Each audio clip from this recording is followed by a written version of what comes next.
In via Saccardo i residenti sono sotto shock. L'aggressione a Paola, 74 anni, proprio di fronte a casa, ha riportato al centro dell'attenzione la sicurezza e rimangono indelebili le parole del marito pochi minuti dopo la rapina alla moglie. Rabbia tanto, meno male che non sono arrivato io, perché a quest'ora sarei in galera.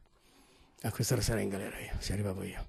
Dolore per non aver potuto far nulla, ma soprattutto la rabbia per una situazione di insicurezza che ormai fra la gente è palpabile. A Treviso purtroppo è finita la pace. Qui a Treviso è finita la pace, che i governanti si mettono in testa di tutelarci, perché altrimenti ci tuteleremo da soli. Tanti messaggi di solidarietà, primo fra tutti quello del governatore Luca Zaia che commenta le parole di Franco Battagli.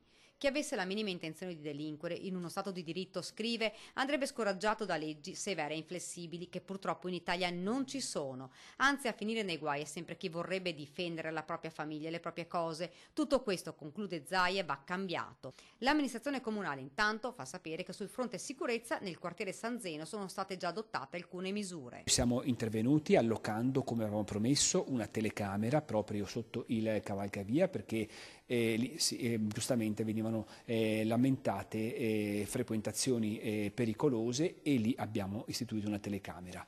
E poi abbiamo istituito anche il controllo di vicinato. Altro intervento che riguarda Treviso ma soprattutto San Zeno è l'illuminazione pubblica che presto sarà potenziata nel quartiere. Rimane l'ennesimo episodio di violenza da parte di malviventi senza scrupoli e di una legislazione che forse dovrebbe essere cambiata.